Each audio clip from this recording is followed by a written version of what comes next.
매년 새로운 해가 되면 첫 번째 달 1월에 교회 표어를 가지고 여러분과 말씀을 나눕니다. 금년도 저희 교회 표어 달력을 받아보셨으면 다 아실 터인데요. 비전 2030 복음으로 교회를 새롭게, 세상을 이롭게, 이렇게 정했습니다. 총회에서 정한 표어인데 제가 개인적으로 참 마음에 들었고, 시대적으로도 복음으로 교회를 새롭게 해야 되고 또 복음으로 세상을 이롭게 해야 되는 시대다 생각해서 그대로 우리 교회 표어로 사용했습니다.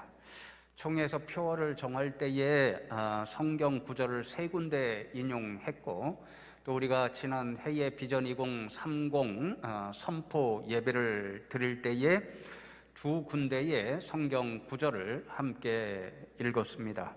둘을 합치면 5군데의 성경 구절이 되고, 1월이 지금 5주가 있잖아요. 그래서 매주 한 구절씩 말씀을 생각하며 나누는 1월을 맞으려고 합니다. 오늘은 첫 번째로 신명기의 말씀을 함께 나누겠는데요. 신명기는 흔히 듀트로노미다 이렇게 이야기를 하는데, 그 뜻이 두 번째 주신 율법이다, 이런 뜻을 가지고 있습니다. 첫 번째는 언제 주셨나요?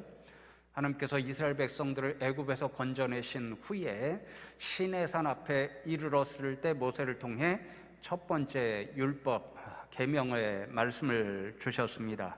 두 번째 이 신명기의 말씀은요, 하나님께서 이스라엘 백성들에게 이제 약속해 주신 가나안 땅, 젖과 꿀이 흐르는 그 땅으로 들어가라 말씀하시는데요.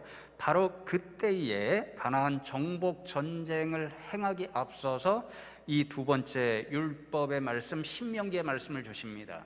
그래서 신명기의 말씀을 다 읽어보면 그 말씀은 이스라엘 백성이 하나님이 약속하신 젖과 꿀이 흐르는 가나안 땅에 들어가서 살 때에 반드시 지켜야 하는 말씀, 그 말씀이 신명기의 말씀입니다. 이런 목적을 가진 신명기 모든 핵심 말씀 하나로 요약하면요, 하나님만 섬기고 사랑하라, 하나님만 섬기고 사랑하라, 이 한마디로 요약될 수 있습니다. 여러분, 가나안 땅에는 헷 족속, 기르가스 족속, 아모리 족속, 가나안 족속, 브리스 족속, 히위 족속, 여부스 족속, 7족속의 이방인들이 살고 있었습니다. 그런데 그 이방 백성들은요, 다 우상 숭배자들이었습니다. 바알도 섬기고 아세라도 섬기고 몰록과 같은 흉악한 그런 우상도 섬기는 그런 사람들이었습니다. 그러니까 하나님만 섬겨야 된다, 하나님만 사랑해야 된다 하는 이 말씀은요, 가나안 땅에 들어가서 살 때에 이방인들에게 물들어서 우상 숭배자로 살아가서는 결단코 안 된다라고 하는 교훈의 말씀이자 경고의 말씀이기도 했습니다. 그런데 오늘 저와 여러분이 정말 중요하게 생각할 것이 무엇이냐면요, 가나안 땅에 들어가서 이스라엘 백성들이 살아갈 때에 하나님만 섬기고 사랑하는 그 첫 번째 자리가 어디인가, 이것을 오늘 저와 여러분이 기억하고 나누어야 할 말씀입니다. 그 자리는 바로 하나님을 예배하는 자리입니다. 여러분, 우상을 섬기고 사랑하는 사람들은요, 오늘도 세상 사람들의 모습을 보면 알지만요, 중요한 때마다 우상을 섬기고 예배하는 그곳을 찾아갑니다. 마찬가지로 어떤 사람이 하나님만 섬기고 사랑한다 하면 그 사랑의 표현을 가장 먼저 행해야 할 자리가 하나님만 예배하는 그 자리, 그 자리를 찾아야 한다라는 거죠. 그래서 여러분, 신명기에서 이제 하나님께서 이스라엘 백성에게 두 번째 율법의 말씀을 주신다라고 말씀드렸잖아요. 그 첫 번째 말씀이 선포되는 장이 12장입니다. 12장부터 두 번째 율법의 말씀을 제정하여 선포하게 되는데요, 그 12장의 첫 번째 하나님께서 이스라엘 백성들에게 주시는 교훈이 무엇이냐면요, 예배에 관한 말씀입니다.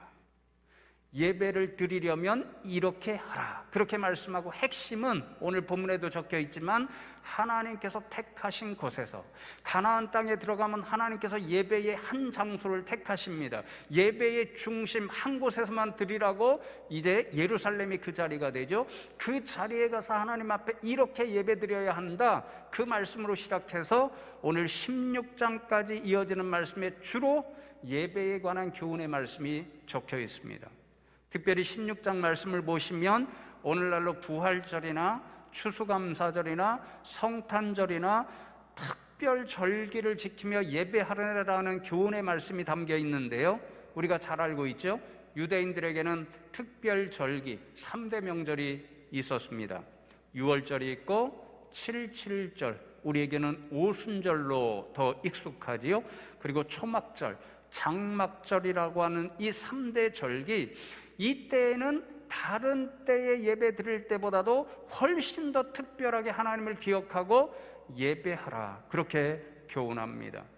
이런 모든 예배에 관한 말씀은요, 하나님을 섬기고 하나님만 사랑하는 백성은 결국 그 중심이 무엇이어야 되는가? 하나님께 예배하는 예배의 백성이 되어야 한다, 그 교훈을 들려주는 말씀입니다.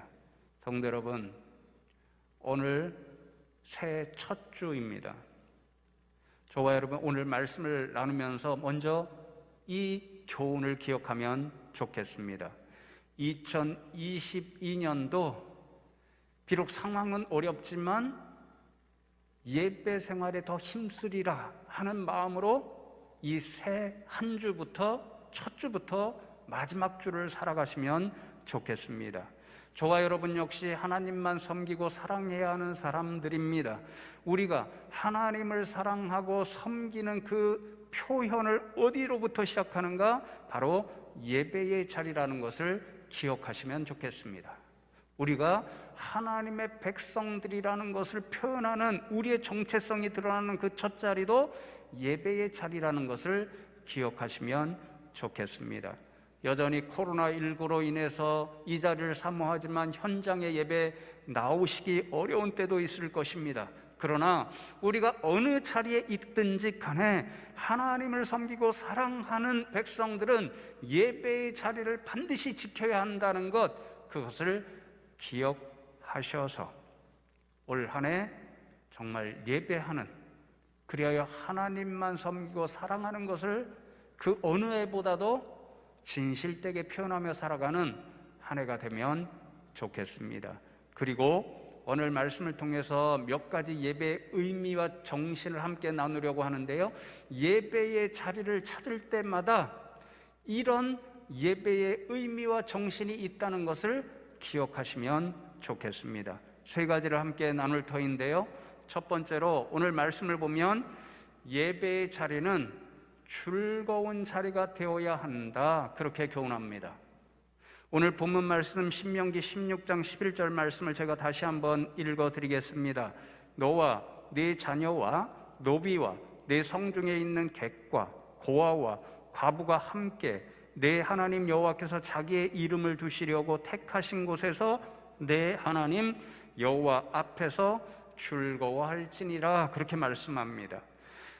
오늘 이 말씀은 3대 절기 중에 이제 7.7절 오순절에 관하여 교훈하는 말씀인데요, 이 7.7절은 본래 오순절 성령 강림 이전에 이스라엘 백성들이 지킬 때는 보리를 수확하고 드리는 그러한 절기 예배였습니다.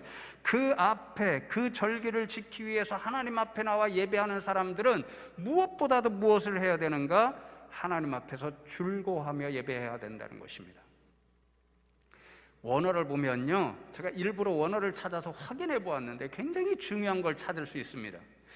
히브리어는 오른쪽부터 왼쪽으로 적어갑니다. 그 오른쪽 맨 위에 첫 자리가 뭐냐면 즐거워할지니라, 그것입니다. 그리고 명령형으로 되어 있습니다. 그러니까 하나님께서 이 말씀을 주실 때는요, 하나님 앞에 예배하러 나오는 사람들은 하나님의 명령이니까 즐거워하면서 예배하라, 그 교훈의 말씀인 거죠. 그래서 여러분, 제가 한편으로는요 여러분에게 죄송한 마음이 들었습니다. 저도 가끔 이제 TV에 유명하다는 목사님들의 설교를 듣고는 하는데요, 어떤 목사님은 꼭 개그맨 같잖아요. 그래서 설교를 듣는 성도님들을 웃게 해주는 분이 있습니다. 그러면 제가 그것을 볼 때 저렇게라도 애써서 세상에서 지친 성도님들을 한 번이라도 웃게 만들어주고 즐겁게 만들어줄 수 있으면 얼마나 좋을까, 그런 생각이 들 때가 있습니다. 하나님이 김 목사에게는요, 그런 재능 달란트를 주시지 않았습니다. 그러니까 즐거워해야 되는데, 이 예배 자리에 나와 있는 성도님들에게 제가 할 수 있다면 한 번이라도 더 웃게 해드리고 즐겁게 해드리고 싶은데 그렇게 하지 못하니까 죄송한 마음이 들더라고요. 그런데 성경 말씀 때문에 제가 위로를 받습니다. 제가 여러분을 웃겨드리지 못하고 즐겁게 해드리지 못하더라도요, 여러분이 이 자리에서 즐거워할 수 있는 믿음의 비결이 있습니다. 오늘 본문 말씀 11절 앞 10절 말씀을 보십시오.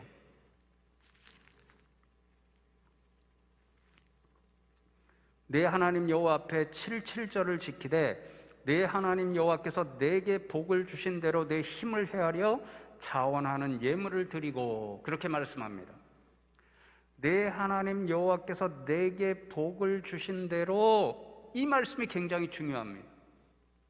예배에 나와 예배하는 사람들은 항상 즐거움으로 하나님 앞에 예배해야 되는데, 그 예배, 즐거워하며 예배하라는 그 말씀과 반드시 동반되는 말씀이 이 말씀입니다. 15절과 17절 말씀을 눈으로 보시면 똑같은 말씀이 기록되어 있죠. 12장, 예배의 교훈이 시작되는 12장 말씀도 똑같습니다. 대표적으로 12장 7절 후반절에 보시면 너희의 하나님 여호와께서 너희의 손으로 수고한 일에 복 주심으로 말미암아 너희와 너희의 가족이 즐거워할지니라, 그렇게 말씀합니다. 하나님께서 무작정 그냥 즐거워하면서 예배드리라, 그렇게 교훈하시는 것이 아니지요. 이 자리에 나와서 즐거워할 수 있는 이유가 있다는 것입니다. 그 이유를 믿음의 눈으로 발견하면 즐거움으로 예배드릴 수 있다는 거죠. 믿음의 눈으로 예배의 자리가 즐거울 수 있는 그것이 무엇인가, 하나님께서 우리의 수고한 일에 복을 주신 것, 그것을 생각하면 된다라는 거죠. 7절은 보리수학이라고 말씀드렸죠. 예배 드릴 때마다 이스라엘 백성들은 예물을 갖고 나오죠. 곡식도 갖고 나옵니다. 소, 양, 염소, 비둘기, 이런 것을 갖고 나옵니다. 그거 누가 얻은 것입니까? 예배자가 수고하여 얻은 것입니다. 그런데 예배자가 수고할 때 결실을 맺게 해주신 분은 누구신가? 하나님이신 거죠. 그 사실을 기억하면 자기의 수고의 결실을 보고 기뻐하고 즐거워하고, 이 수고의 결실을 주신 하나님 감사하면서 하나님 앞에 기쁨으로 즐거움으로 예배하는 인생이 되라, 그 교훈인 거죠. 사랑하는 성도 여러분, 올 한 해는 이런 믿음으로 예배 자리에 나올 때마다 기쁘고 즐겁게 예배할 수 있는 분들 되면 좋겠습니다. 코로나 때문에 너무 힘든데 어떻게 그럴 수 있습니까? 이렇게 생각하실지 모르겠습니다. 그러나 돌아보면요, 코로나 때에도 건강하게 오늘 이 자리에 예배할 수 있도록 인도하신 것 하나님의 은혜구나, 하나님이 주신 복이구나 생각하면 이 자리에 기쁨과 즐거움으로 하나님 앞에 예배할 수 있습니다. 제가 목사로서요, 담임 목사로서 감사한 게 있습니다. 우리 성도님들 가운데도 코로나 감염이 되셔서 고생하신 분들이 있습니다. 그런데 다 하나님께서 무사히 고쳐주셨고요, 또 감사한 것은 예배의 자리에 오기 전에 확진 연락을 받았습니다. 예배 자리에 나와서 함께 예배한 후에 확진이 되었다면 아마 이 일부 예배에 있는 분들 다 검사 받으셔야 했을 것입니다. 근데 아직은 한 번도 그런 일이 없습니다. 그러니까 감사한 거죠. 제가 코로나 때에 한번 고백했지만요, 이제 주중에 저 아래 사무실로 출근할 때마다 비전을 바라볼 때마다 감사한 마음이 있습니다. 이 어려운 때에 하나님께서 주신 복이라고 생각하기 때문에 하나님 앞에 먼저 감사합니다. 그리고 성도님들께도 감사합니다. 이 어려운 때에 성도님들이 기도해 주시고 헌신해 주셨기 때문에 그 일이 가능했기 때문이라고 생각하기 때문에 여러분에게도 감사합니다. 담임 목사로서 볼 때마다 마음이 뿌듯해집니다. 기쁘고 즐거워집니다. 그런 것을 생각하면 이 예배 자리에 나올 때마다 하나님 앞에 기쁨과 즐거움으로 예배할 수 있는 거죠. 청년은 다 그렇잖아요. 얼마나 좋아요. 또 이렇게 생각해 보시면 좋겠습니다. 우리의 인생을 돌아보면서요, 여러분에게 가장 인생에서 얻은 수고의 결실이 무엇인가, 그것만 생각해도 정말 웃음이 지어지고 기쁘게 되는 것이 무엇인가, 그것을 생각하시면서 이 자리에 나오시면요, 아, 이거 하나님께서 주신 거지, 그 주신 하나님 앞에 내가 예배하는 거지, 이런 마음을 가지면 예배 자리에 나와서 조금 더 즐겁게 기쁨으로 하나님 앞에 감사하며 예배 드릴 수 있습니다. 그런 믿음의 백성들 되시면 좋겠습니다.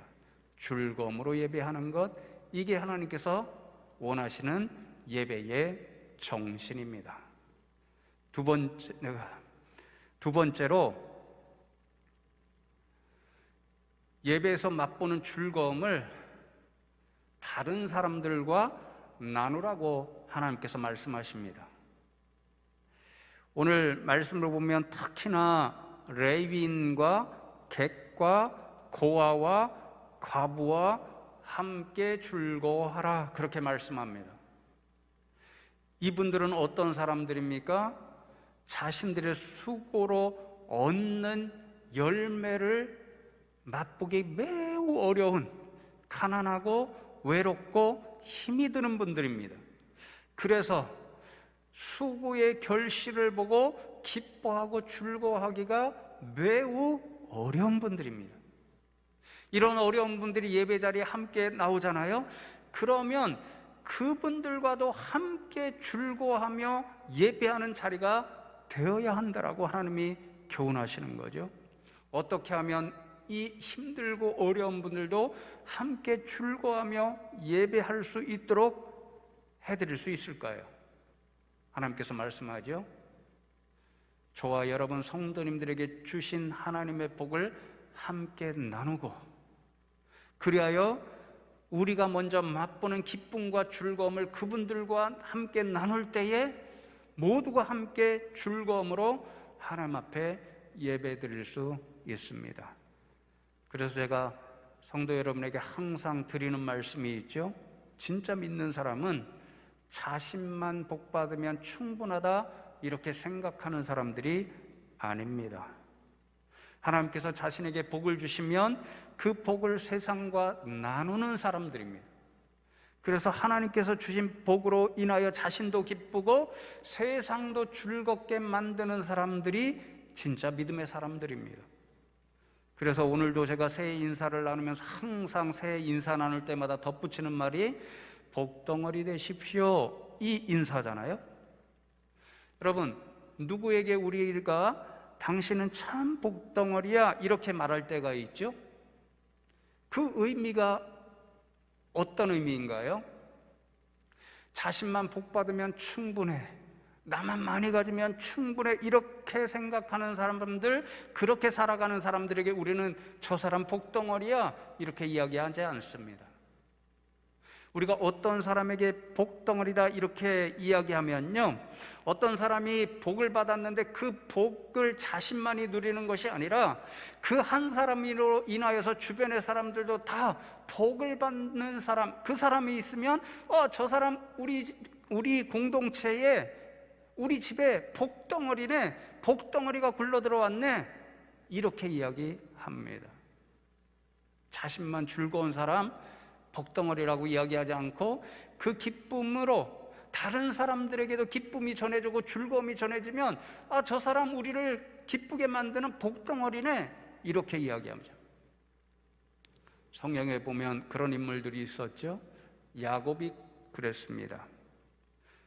삼촌 라반의 집에 들어가니까 라반의 집에 복이 넘쳐납니다. 그러니까 라반이 야곱에게 스스로 인정하죠. 너는 우리 집안의 복덩어리야. 요셉도 마찬가지죠. 요셉이 보디발의 집에서 종살이 할 때 그 집에 복이 풍성하게 넘쳤습니다. 그러니까 보디발이 인정하는 거죠. 너는 우리 집에 복덩어리로 굴러 들어왔어. 그래서 그에게 모든 중요한 책임을 다 맡깁니다. 축복하게는 우리 성도님들 모두가 이런 복덩어리들 되시면 좋겠습니다. 오늘 이 시대에 야곱이 되시고 요셉이 되셔서 여러분도 복을 받고 여러분이 받은 복을 세상과 함께 나누실 수 있는 그런 분들 되면 좋겠습니다. 그래서 여러분도 기쁘고 즐겁고 여러분으로 인하여 이 예배 공동체 안에 들어오는 모든 성도님들, 그리고 여러분 주변에 살아가는 모든 분들도 기쁘고 즐겁게 해드릴 수 있는 믿음의 백성들 되면 좋겠습니다. 여러분, 그래서 제가 이 말씀을 준비하면서 어떤 사실을 깨닫게 되었냐면요, 저와 여러분이 오늘도 이 자리에 모여서 주보에 있는 형식대로 하나님 앞에 지금 예배하고 있습니다. 이 형식을 갖추어 하나님 앞에 예배하는 일뿐만 아니라 우리 교회가 행하는 모든 나눔에 관련된 사역이 바로 하나님 앞에 하나님께서 기뻐하시고 원하시는 예배의 일일 수 있구나 라는 사실을 깨달아 알았습니다. 우리 교회가 이런저런 모양으로 비록 많지는 않지만 어려운 분들을 돕는 구제 사역을 하고 있습니다. 작지만 어떤 분들에게는 그것이 큰 도움이 되어서 제가 때때로 목사님, 이렇게 도움 주시는 것이 얼마나 힘이 되는지 모릅니다, 이러한 칭찬을 들을 때가 있습니다. 그러니 우리가 나누는 것이 그분에게 도움이 되고 그분을 기쁘게 하니 구제사역도 예배의 하나입니다. 우리가 숭실 생필품 나누기 운동을 합니다. 지난주에도 했지요. 은평 푸드마켓에서 가져와서 푸드마켓에 갖다 이렇게 진열해 놓으면 어려운 분들이 오셔서 그것을 기쁨과 즐거움으로 가져가십니다. 푸드마켓에서 우리가 그것 하는 것 그 방식대로 해달라고 1호로 사진을 찍어서 홍보하고 있습니다. 그분들을 돕는 일이 되고 또 그것을 찾는 분들에게 작지만 즐거움이 되고 기쁨이 됩니다. 그러니까 승실 생필품 나누기 운동, 이것도 곧 하나님께서 원하시는 예배의 일입니다. 물질만 나누는 것 아니죠. 우리가 진짜 세상과 나누어야 되고 세상을 기쁘게 해야 하는 것은 바로 예수 그리스도의 복음입니다. 예수 그리스도의 복음을 듣지 못하고 들었어도 깨닫지 못하던 사람들이 깨닫고 예수를 믿게 되고 주를 영접하고 새로운 생명을 얻으면요, 얼마나 큰 기쁨과 즐거움을 맛보는지 모릅니다. 한 번은 어떤 성도님이 제게 말씀하십니다. 어떤 분을 통해서 제가 예수를 알게 되고 예수를 믿고 교회에 나와서 하루하루 이렇게 예배하는 것이 얼마나 기쁜지 모릅니다. 일찍 알았으면 더 좋았을 걸 그랬습니다. 이런 분이 있었습니다. 복음을 전하고 듣게 만들면 그 사람 가운데 새로운 생명이 넘쳐나고 기쁨과 즐거움 나누는 일이 됩니다. 그러니까 복음 전하는 것도 선교하는 것도 하나님께서 원하시는 예배의 하나의 일이 되는 거죠. 우리가 필리핀도 갔습니다. 미얀마도 갔습니다. 이제 말레이시아를 선교의 중심지로 삼고 있습니다. 올해부터는 북한 선교의 일을 작게라도 시작하자라고 함께 기도하고 있습니다. 여러분, 이 모든 것이 하나님께서 기뻐하시고 원하시는 예배의 일이라는 것을 생각하시면 좋겠습니다. 그래서 우리 교회와 그러니까 주변의 이웃들과 세상 사람들과 또 나라의 국경을 넘어 열방의 백성들에게 나누는 모든 사역, 이것이 하나님이 원하시는 기쁨과 즐거움이 세상 가운데 나타나는 일이라는 것 생각하시고 그것이 곧 예배의 이름을 기억하시면서 우리 교회의 모든 사역 가운데 여러분 예배자로 즐겁게 동역해 주시면 좋겠습니다. 마지막 세 번째로, 때때로 제가 말씀을 연구하는 사람으로서 참 재미있다, 또 즐겁다 이렇게 생각할 때가 있는데요. 이번 말씀을 묵상하고 준비하면서도 저도 목사로서 지금 나누는 세 가지의 의미를 그냥 잊어버리고 있어서 다시 기억하고 다시 깨닫게 되니까 즐거움이 있었고요. 이 마지막 때문에 참 더 즐거웠습니다. 재미있다 성경 말씀 이렇게 생각했는데요. 여러분, 예배의 자리는 즐거움의 자리여야 한다고 하나님 말씀하셨죠. 그리고 그 즐거움은 함께 나눠야 되고 함께 나누는 것 자체가 하나님께서 원하시는 예배의 일이라고 말씀드렸죠. 그런데 그 예배의 즐거움을 주변의 분들과 또 성도님들과 함께 나누는 첫 자리가 어디냐면요, 어디일 것 같아요? 먹는 자리입니다. 먹는 자리. 그래서 교회가 먹는 게 그렇게 중요하는구나 이 생각을 했습니다. 12장 말씀을 보시면요, 7절과 18절 말씀에 이렇게 기록되어 있습니다. 거기 곧 너희의 하나님 여호와 앞에서 먹고 너희의 하나님 여호와께서 너희의 손으로 수고한 일에 복 주심으로 말미암아 너희와 너희의 가족이 즐거워할지니라. 오직 내 하나님 여호와께서 택하실 곳에서 내 하나님 여호와 앞에서 너는 내 자녀와 노비와 성중에 거주하는 레위인과 함께 그것을 먹고 또 내 손으로 수고한 모든 일로 말미암아 내 하나님 여호와 앞에서 즐거워하되, 그렇게 말씀하죠. 오늘 본문 말씀 16장 11절 원어에는 즐거워할지니라 이 말씀이 첫 자리에 나와서 강조하는 하나님의 명령의 말씀이라고 말씀드렸죠. 7절과 11절을 보시면요, 첫 자리에 먹어라 이 말씀이 쓰여 있습니다. 함께 먹어라. 먹는 일을 하나님께서 강조하시는 거죠. 이스라엘 백성들이 하나님 앞에 나와서 제물을 드리죠. 곡식도 드리고 소, 양 이런 것들을 잡아서 드리죠. 어떤 것은 하나님 앞에 온전히 태워 올려드리는 번제 같은 것이 있습니다. 그러나 특별히 화목제 같은 것은 예배 후에 동료들과 함께 먹습니다. 그때 먹을 때에 너만 먹지 말고 가족과만 먹지 말고 오늘 말씀하는 대로 레위인도 노비도 고아도 과부도 나그네도 함께 먹으라는 것입니다. 그렇게 함께 먹는 일로 하나님께서 원하시는 즐거움을 나누는 일을 시작하라, 그 말씀인 거죠. 그래서 여러분, 제가 이 말씀을 묵상할 때 제 머릿속에 재밌게 두 가지가 떠올랐습니다.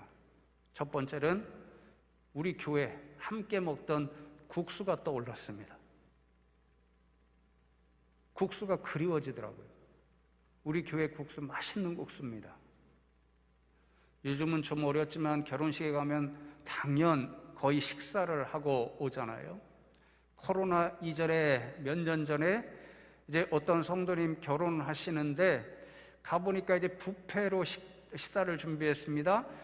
뷔페가 꽤 괜찮습니다. 맛있는 것이 많습니다. 식사를 하는데요, 어떤 성도님이 제 옆에서 식사하시다가 목사님, 음식이 괜찮은데요, 국수는 우리 교회 것이 훨씬 더 맛있네요, 그러십니다. 먹는 즐거움으로 함께 나누어서 주변 분들과 함께 즐거워하는 예배의 공동체를 만들라, 그렇게 말씀하셨는데, 그러니까 국수가 얼른 떠오르더라고요. 4층에서 함께 국수를 마시며 맛있는 것을 함께 먹으며 즐거움을 나누는 것, 이게 하나님께서 원하시는 예배의 정신의 하나라는 거죠. 빨리 국수 먹는 일이 회복되면 좋겠다, 이 생각이 들었습니다. 대신에 요즘 우리가 떡을 자주 나누잖아요. 잘한 일이다, 이렇게 생각했습니다. 오늘 말씀을 통해서 이 먹는 즐거움을 함께 나누는 일이니까 잘한 일이다, 이렇게 생각했습니다. 올해도 우리가 함께 하기로 했습니다. 기도하시는 가운데 이 즐거움을 나누라 말씀하신 하나님의 교훈이 떠오르면 여러분 형편에 따라 동참하시면 좋겠습니다.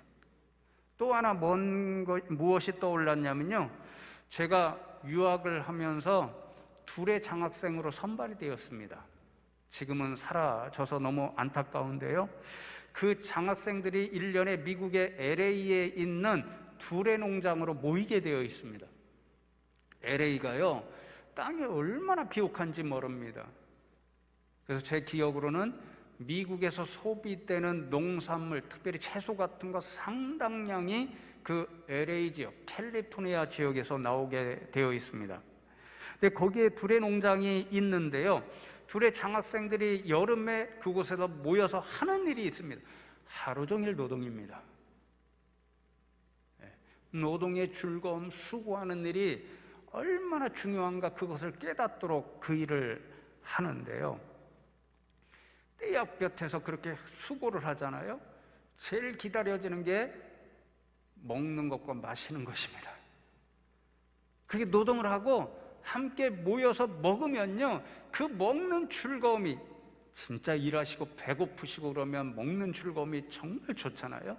그것을 만끽하게 됩니다. 그런데 그때 그 농장을 관리하시던 목사님께서 식사를 함께 모여서 하면 반드시 부르시는 노래가 있었습니다. 김재하 시인의 밥은 하늘입니다 라고 하는 그 시에 곡조를 붙인 노래였는데요, 제가 찾아보니까 노래가 없는가 봐요. 그 목사님이 그냥 부르신 것 같은데요, 시는 이렇게 되어 있습니다. 밥은 하늘입니다. 하늘을 혼자 못 가지듯이 밥은 서로 나눠 먹는 것. 밥은 하늘입니다. 하늘의 별을 함께 보듯이 밥은 여럿이 같이 먹는 것. 밥이 입으로 들어갈 때에 하늘을 몸속에 모시는 것. 밥은 하늘입니다. 아, 밥은 서로 나눠 먹는 것. 그때는요, 이것이 무슨 운동가 중에 하나 같아서 부를 때 조금 불편한 마음이 있었습니다. 그런데 오늘 말씀에 비추어서 이 시를 묵상하니까요, 한 가지 분명한 성경의 진리를 담고 있습니다. 밥은 함께 나눠 먹는 것이라는 진리이죠. 요즘 코로나 시대 때문에 혼밥 전성시대라고 하는 말을 많이 듣는데요, 저도 누구보다도 혼밥을 많이 먹어본 사람입니다. 때때로 외롭고 쓸쓸할 때가 얼마나 많은지 모릅니다. 얼마 전에 영화 한 편을 그냥 우연히 넷플릭스에서 봤는데요, 그게 뭐 이 아파트 이런 데 혼자 갇혀서 혼밥 먹고 하는 그런 적인데요, 그게 여실히 그게 건강하지 못하다는 것을 보여주는 영화입니다. 영화 제목도 잊어버렸습니다. 제가 혼밥을 수없이 먹으면서 깨달은 게 무엇이냐면요, 외로울 때마다 밥은 혼자 먹는 것이 아니다. 함께 먹어야 더 맛있다. 함께 먹어야 더 즐겁다. 함께 먹어야 제맛이 난다. 이런 것이었습니다. 밥을 함께 먹음으로 먹는 즐거움을 나누는 것, 이것이 하나님께서 원하시는 예배의 정신 가운데 하나입니다. 그래서 제가 올해부터는 교제도, 성도 간의 교제도 예배의 일 가운데 하나라는 것을 철저히 깨닫고 마지막 예배 순서를 바꿨잖아요. 축도한 다음에 교제 나누는 걸 교제 안으로 넣어서 축도를 끝으로 예배를 바꿨습니다. 다 신학적이고 성경적인 제 믿음과 신앙의 내용이 바뀌었기 때문에 그렇게 바꾼 것입니다. 성도 여러분, 그러니 이제 코로나 상황이 조금 나아지게 되면요, 잘 살피셔서 성도 여러분들 자주 만나서 함께 밥을 먹고 커피를 마시고, 그래서 즐거움을 많이 나누시면 좋겠습니다. 자리에 모일 때마다 괜히 남 험담하고 뒷담화하는 일, 그런 걸로 즐거워하시지 말고요, 오늘 말씀을 통해서 보듯이 이렇게 성도님들과 또 누구와 밥을 먹고 커피를 마심으로 즐거움을 나누고 함께 즐거워하는 일, 이게 하나님께서 원하시는 예배의 정신이라는 것, 이것을 생각하면서 그렇게 함으로 예배의 정신을 한번 실현해 보시기 바랍니다. 저는 불러달라고 말씀 안 드립니다. 우리 후배 교역자들 수고하는 거 가끔 기억하시면 우리 교역자들도 불러서 그 즐거움으로 예배의 공동체 정신을 실현해 보시면 좋겠습니다. 그래서 성도 여러분, 이 2022년도 새해에는 우리 성도님들이 하나님께서 원하시는 대로 함께 즐거움을 나누는 예배 공동체를 더 건강하고 아름답게 이루어가는 우리 교회 공동체 되기를 주님의 이름으로 축복합니다.